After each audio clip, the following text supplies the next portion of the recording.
Heldur að þeir hafi nýtt sér veikindi hennar til þess að fá upplýsingar? Veistu, það að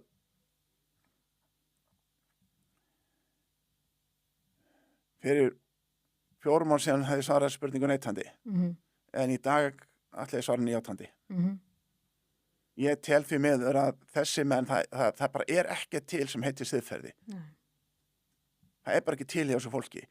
Og sérstaklega ég vissi það að Þóra Arnórsdóttir og Helgi Seljan vissu það ég lægi á spítala. Það skildi ekki einu sinni verða til þess að menn stöldruðu við. Þá bara segi, það ekkert siðferði hjá þessu fólki. Nei.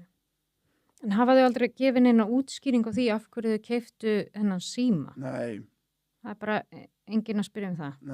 Nei, Stefán Eiríksson kom þarna fram og sagði að þeir hefðu keypt þetta númer fyrir 3 árum síðan, 2018, en leið og menn spurði það síman, þá eina dó umræðan. Já, ok.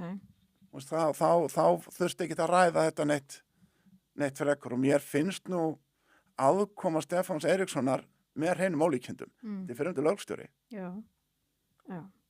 Við megum ekki gleyma því að það maður sem að hefur að ég tel bara gott orðspor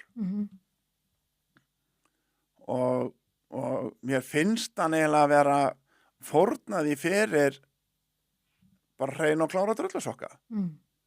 Bara svo ég noti nú bara hreina íslensku. Já. Og allt þetta fólk sem að þú talar hætt á Ríkisútvarpinu ekki? Fyrir utan Stefán. Stefán, en svo lappaði Helgi þarna inn aftur í byrjun mars og menn getur nú bara alveg sett upp tímalínu hvað gerðist í aðdragandanum að því. Núna í mars? Já, hann lappaði inn 3. mars og Ásturlóu máli kemur upp 16 ára seinna. Heldur hann tengist því eða? Ég bara fullur sem fingraförinn hans á þessu. Ég get alveg sagt þér eitt. 28. maí 2021 skrifaði ég í tímalínuna mína sé fingraförinn Helga Seljan. 21? Já. Hann aðkoma málinu staðfest í mars 25. Það tók 4 ár að fá það fram sem ég vissi 21. Ég búin að fylgjast með þessum hóp það lengi að ég veit hvernig þau vinna. Það ekkert sem þessi hópu gerir sem kemur óvart. Þetta ekki blaðamenn. Þetta eru aktivistar og þeir eru að koma óorð á íslenska blaðamenn. Ég ætla bara að leyfa mér að segja það.